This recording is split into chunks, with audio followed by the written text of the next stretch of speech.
శ్రీ గురుభ్యో నమః. శ్రీమద్భాగవతమునకు మాస్టారు ప్రసాదించిన వివరణను చెప్పుకుంటూ ఉన్నాము. అందులో భాగంగా ధ్రువుడు తనకు ప్రత్యక్షమైనటువంటి శ్రీమన్నారాయణుని స్తుతి చేస్తూ ఉన్నాడండి. నీవు యోగనిద్రలో మైమరచి ఉండియు జీవుల కన్నా వేరుగా ఉందువు. బుద్ధి యొక్క స్థితుల భేదమున నీ శక్తి వేర్వేరుగా భాషించును. అందు వేరుగా భాషించి లోకపాలకులు తమ్ము తాము చూచుకొందురు. వారి కొరకు నీవు వారి యజ్ఞమునకు అధిష్టాన దైవముగా భాషింతువు. దేహములను ఇండ్లలో ఉన్నవాడవై గుణత్రయములకు అధిపతిగా కూడా వర్తింతువు. జీవుని యందు ఈ రెండు గుణములను వర్తింపవు. నీ యందు వర్తిస్తాయ్యా, జీవుల యందు వర్తించవు. వివిధ శక్తులతో కూడిన అజ్ఞాన స్థితులు పరస్పర విరుద్ధములై నీ యందు లీనమగుచుండును. అది ఏ విశ్వమునకు కారణము.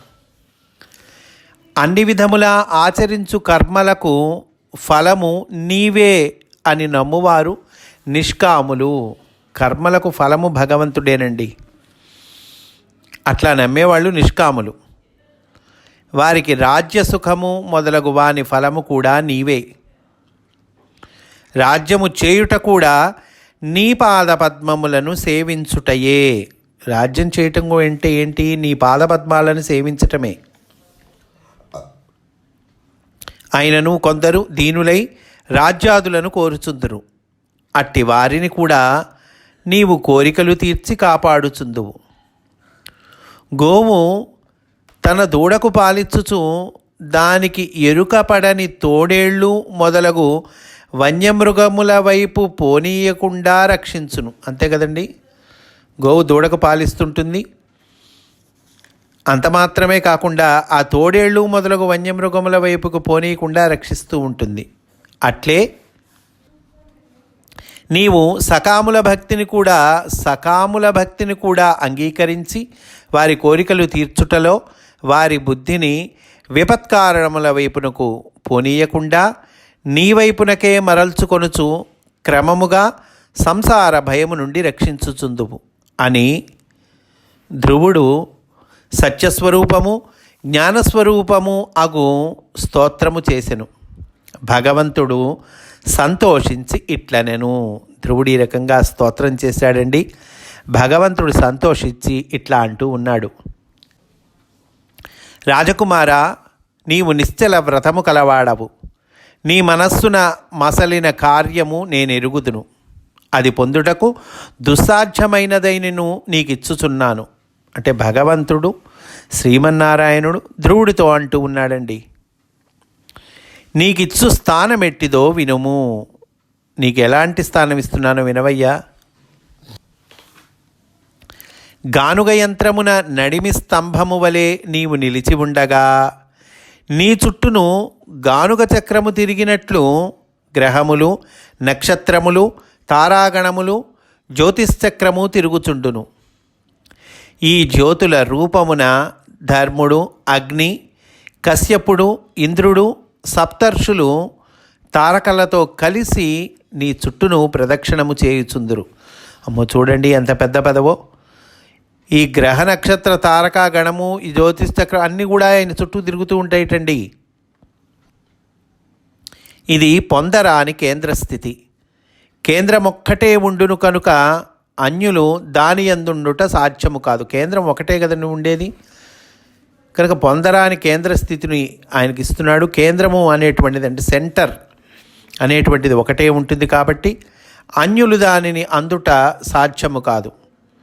మూడు లోకములు ప్రళయమందినప్పుడు అప్పుడు కూడా నశింపక నీ ధ్రువముల మార్గము ప్రకాశించుచుండును. నీ ఉన్న భూభాగము ధ్రువపదము అనబడును. 26,000 సంవత్సరములు జరిగిన వెనుక నీవా పదమును పొందుదువు అంటున్నారండి. మాస్టర్ ముందే చెప్పారండి మనకి. భూమికి ధ్రువములు ఏర్పడుట, దానికి సంబంధించిన కథ అయ్యా ఈ ధ్రువోపాఖ్యానం అని చెప్పారు మాస్టర్. భూమికి ధ్రువాలు ఏర్పట్టవండి. ఇక్కడ మాస్టర్ చెప్తూ ఉన్నారండి, ఉత్తర దక్షిణ ధ్రువముల నుండి దూసుకొని నిలబడు రేఖగా ధ్రువుడు నిలబడను. భూమికి ఉత్తర ధ్రువం దక్షిణ ధ్రువం ఉన్నాయి కదండి.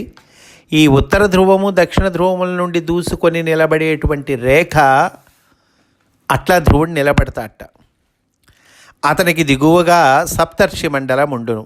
అంటే ఈ రేఖ ఏదైతే ఉందో ఆ రేఖేనండి ధ్రువుడు. ఉత్తర దక్షిణ ధ్రువముల నుండి దూసుకొని నిలబడు రేఖ, ఆ రేఖగా ధ్రువుడు నిలబడును. అతనికి దిగువగా సప్తర్షి మండలమును, మనకి తెలుసు సప్తర్షి మండలం ఉంది కదండి ఆకాశంలో, అతనికి దిగువగా సప్తర్షి మండలం ఉండును. ధ్రువుడు ఒక ఆత్మ ప్రదక్షిణము చేయు బిందువును అధిష్ఠించినట్లు ఊహింపగా ఆ ప్రదక్షిణ కాలము భూమిపై ఉన్న జీవులకు 26,000 సంవత్సరములుగా భాషించును. అదండి లెక్క. ధ్రువుడు ఆత్మ ప్రదక్షిణం తన చుట్టూ తాను చేసేటువంటి బిందువును అధిష్ఠించినట్లు ఊహిస్తే కనుక ఆ ప్రదక్షిణ కాలము ఏమవుతుంది, భూమిపై ఉన్న జీవులకి 26,000 సంవత్సరాలుగా భాషిస్తుంది. ఒక్కొక్క నక్షత్రమున 1000 సంవత్సరముల చొప్పున సంచారము చేసినట్లు భాషించును. భూమి చుట్టూను భూమధ్య రేఖకు ఎదురుగా ఆకాశమున గ్రహములు చరించు చక్రం ఉన్నది. అంతే కదండి, ఒక యాక్సిస్ ఉంది కదా. భూమి చుట్టూ కూడా భూమధ్య రేఖకు ఎదురుగా ఆకాశాన్న గ్రహాలు చరించేటువంటి చక్రం ఉంది కదండి, దానినే రాశి చక్రము అందురు. అదండి రాశి చక్రం. అంటే గ్రహాలు చరించేటువంటి చక్రం ఏదైతే ఉందో, భూమధ్య రేఖకు ఎదురుగా ఆకాశమున గ్రహాలు చరించేటువంటి చక్రము, దానిని రాశి చక్రం అందురు. దానిని 27 సమభాగములుగా 27 అండి 27 సమభాగములుగా చేయగా నక్షత్ర చక్రం ఏర్పడును. మనకి తెలుసు అశ్విని భరణి కృత్తిక 27 నక్షత్రాలు. కనుక ఈ రాశి చక్రం ఉందే, ఈ రాశి చక్రాన్ని 27 సమభాగాలుగా చేయగా నక్షత్ర చక్రం ఏర్పడును. ఒక పరిభ్రమణము పూర్తి చేయుటకు అనగా 27వ నక్షత్రమున ప్రవేశించుటకు 26,000 సంవత్సరములు పట్టును. అంతే కదండి. 27వ దానిలోకి ప్రవేశించాలంటే 26 పూర్తి చేసుకోవాలి. అందువల్ల 26,000 సంవత్సరాలు పడతాయి అంటున్నారు. ఈ మానములు భూమి తన ధ్రువము చుట్టూను తిరుగుచుండుట వలన ఏర్పడుచున్నవి. అయ్యా ఈ మానాలన్నీ ఎందుకు వస్తున్నాయి, ఎక్కడ ఏర్పడుతున్నాయి అంటే కనుక, భూమి ఉందే, ఆ భూమికి ధ్రువాలు ఉన్నాయిగా, ఉత్తర ధ్రువం దక్షిణ ధ్రువం. తన ధ్రువము చుట్టూ తిరుగుచుండబడటం వలన భూమి ఇవి ఏర్పడుతున్నాయి. ఈ పరిభ్రమణమునకు నడుమ నిలబడు రేఖగా ధ్రువుడు స్థానము కొనును. అన్నియూ పరిభ్రమించుచున్నను కేంద్రమగు నీ రేఖ పరిభ్రమింపదు. కనుక ధ్రువము లేక ధ్రువుడు అనబడును. ధ్రువము అంటే ధ్రువుడు అంటే స్థిరంగా అండి, స్థిరం అనేటువంటి ఒక అర్థం వస్తుంది. ఎందుకని, అన్నీ పరిభ్రమించుచున్న కేంద్రమైనటువంటి ఈ రేఖ పరిభ్రమించదు కాబట్టి ధ్రువుడు లేక ధ్రువము అనబడును అని అంటూ ఉన్నారు మాస్టారు. చాలా చక్కగా జ్యోతిష్ శాస్త్రాన్ని సమన్వయించి మనకి భాగవతాన్ని అందిస్తూ ఉన్నారండి. ఇది పూర్తిగా, ముఖ్యంగా ఈ సందర్భము, ఈ టాపిక్ పూర్తిగా జ్యోతిష్ శాస్త్రము, అట్లాగే జాగ్రఫీ అంటామే మనము, దానికి సంబంధించినటువంటిదండి. మాస్టారు చక్కగా ఆ లోపల ఉన్నటువంటి ఆ విషయాన్ని మనకు అందజేస్తూ ఉన్నారండి. ధ్రువము చుట్టూను నక్షత్ర మండలము మొలత్రాడుగా భూమధ్య రేఖ వెంట తిరిగి వచ్చుటకు 26,000 సంవత్సరములు పట్టును. 26,000 సంవత్సరములు భూమధ్య రేఖ వెంట తిరిగి రావటానికి పడుతుందటండి. సప్తర్షుల నక్షత్ర మండలమునకు ఎదురుగా ఒకమారు తిరిగి వచ్చినట్లు కనిపించుటకు 2600 సంవత్సరములు పట్టును. ఇది వందలండి, 2600 సంవత్సరాలు పడుతుంది. ఇందు శతాబ్దుల సహస్రాబ్దుల కొలతలు కొలుచుటకు వీలగును. కనుక యుగములలో జరిగిన కథలను కొలుచుటకు ఇది ఏ ఆధారము. ఎప్పుడో యుగాల్లో జరిగిన ఈ యుగం కాదు కదండి. కనుక ఆ యుగములలో జరిగిన కథలని కొలవటానికి ఇది ఆధారము. అప్పటి కాలము, అప్పటి దేశము, వీటిని కొలవాలి కదండి, దానికి ఇది ఆధారం అంటున్నారు. అందలి చక్రవర్తుల కాల నిర్ణయమునకు కూడా ఇదియే ఆధారము. ఉదాహరణకు ఆసన్మఖాసు మునయ యుధిష్ఠిరే శాసతి పృథివీం. ఆసన్మఖాసు మునయ యుధిష్ఠిరే శాసతి పృథివీం వరాహమిహిరాచార్యులు చెప్పిరి. వరాహమిహిరాచార్యుల వారు చెప్పారండి. ఇది అంటే అర్థం ఏంటి? మఖానక్షత్రమున సప్తర్షులుండగా యుధిష్ఠిరుడు భూమిని పాలించనని అర్థము. మఖానక్షత్రంలో సప్తర్షులు ఉన్నప్పుడు ధర్మరాజు భూమిని పరిపాలించాటండి. దీనిని బట్టి షడ్విక పంచద్వియుత శకకాలస్తస్య రాజ్ఞస్య అని వరాహమిహిరుడు యుధిష్ఠిరుని కాలమును సాధించెను. అంటే శకకాలమైన శాలివాహన శకమునకు 2526 సంవత్సరములకు పూర్వము యుధిష్ఠిరుడు పరిపాలించెనని సాధించెను. దీనిని బట్టి కలియుగమునందు ఇప్పటికి ఎన్ని సంవత్సరములు గడిచినవో తెలియను. ధర్మరాజు పరిపాలన అంతమగుటతో కలియుగము ఆరంభమయ్యను. ధర్మరాజు పరిపాలన అంతమవటంతో కలియుగం ఆరంభమైంది మనకు తెలుసు. అందువల్ల ఈ లెక్కల్ని బట్టి కలియుగమునందు ఇప్పటికి ఎన్ని సంవత్సరాలు గడిచినాయో తెలుస్తుంది అని అంటున్నారు. మాస్టర్ చక్కగా లెక్క చూపిస్తున్నారండి. ఈ గణనమును ఆధారము కొనియే ఇప్పటి పంచాంగకర్తలు కలియుగ సంవత్సరములను నిర్ణయించుచున్నారు. ఈ విధముగా ధ్రువుని వానిని అనుసరించు సప్తర్షులను ఆధారముగా కొనియే సప్తర్షులను ఆధారముగా కొని ఏ యుగమందలి కథల కాల నిర్ణయమునైనను చేయవచ్చును. ఇది కాల నిర్ణయాన్ని చేయటానికి చూడండి, ఈ కథ చక్కగా ఆధారంగా ఉంది. ధ్రువుడు వాడిని అనుసరించేటువంటి సప్తర్షులు. పురాణములయందలి కథల కాలము ఇట్లే నిర్ణయింపబడెను అని అంటూ ఉన్నారండి. పురాణాల్లో కథల ఉన్నాయి కదండి, వాటి కాలాల్ని ఇదిగో ఈ రకంగా నిర్ణయింపబడెను అని అంటూ ఉన్నారండి. జ్యోతిష్శాస్త్రముతో సమన్వయించి చక్కగా ఆ భాగవతంలోని విశేషాలను మనకి అందజేస్తూ ఉన్నారండి మాస్టారు. అంతవరకు నీవు నీ తండ్రి రాజ్యమును పరిపాలించుచుండుము. నీ తండ్రి వనవాసగతుడు అగును. నీవు వాని రాజ్యమును పూజ్యముగా ధర్మ మార్గమున జితేంద్రియుడవై పరిపాలింపుము.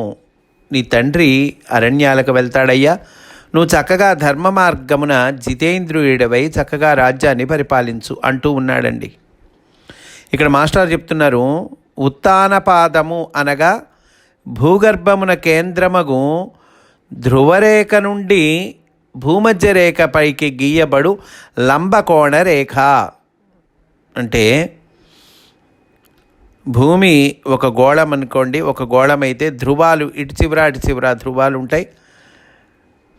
ఆ సెంటర్ నుండి గీయబడినటువంటి రేఖ, ధ్రువముల పైకి గీయబడినటువంటి రేఖ, ఆ రేఖ మీద నుంచి భూమధ్య రేఖ మీదకి గీసేటువంటి ఆ లంబకోణ రేఖ ఉంటుంది కదా, దాన్ని ఉత్తానపాదము అంటారండి. ఇక్కడ మనకి భాగవత పురాణంలోకి వచ్చేసరికి ఉత్తానపాదుడు అంటే ధ్రువుని యొక్క తండ్రి. ఈ రేఖకు, ఈ లంబకోణ రేఖకు సంకేతమే ఉత్తానపాదుడు.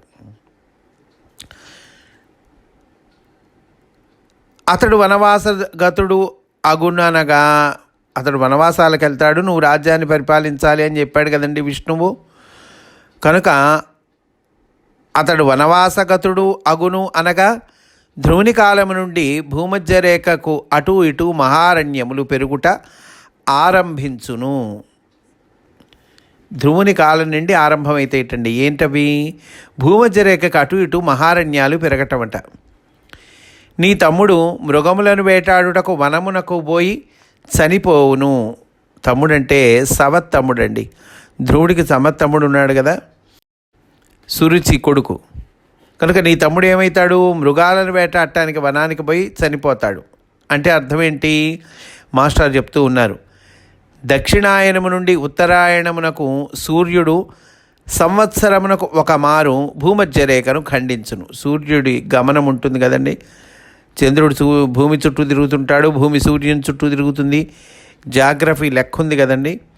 అందువల్ల దక్షిణాయనము నుండి ఉత్తరాయణమునకు సూర్యుడు ఏం చేస్తాడు? సంవత్సరానికి ఒకసారికి భూమధ్య రేఖను ఖండించును. ఆ ఖండించిన దినమును విషవత్ పుణ్యకాలము అందురు. ఆ రోజును విషవత్ పుణ్యకాలం అంటారండి. ఇది ప్రతి సంవత్సరము మార్చి 21వ తేదీన జరుగును. మార్చి 21వ తేదీ అండి. ఏమవుతుందండి మార్చి 21? దక్షిణాయనము నుండి ఉత్తరాయణమునకు సూర్యుడు సంవత్సరమునకు ఒకసారి భూమధ్య రేఖను ఖండిస్తాడండి. ఆ దినమున భూమధ్య రేఖపై నిలిచి కొలిచినచో అహోరాత్రములు సమభాగములుగా ఉండును. పగటి కాలము, రాత్రి కాలము. మనం ఏమంటాం? చలికాలం అయితే కనుక రాత్రి పొద్దు ఎక్కువ, పగల పొద్దు తక్కువ అంటాం కదండి. అట్లాగే ఎండాకాలం అయితే కనుక పగటి పొద్దు ఎక్కువ, రాత్రి పొద్దు తక్కువ అంటాం.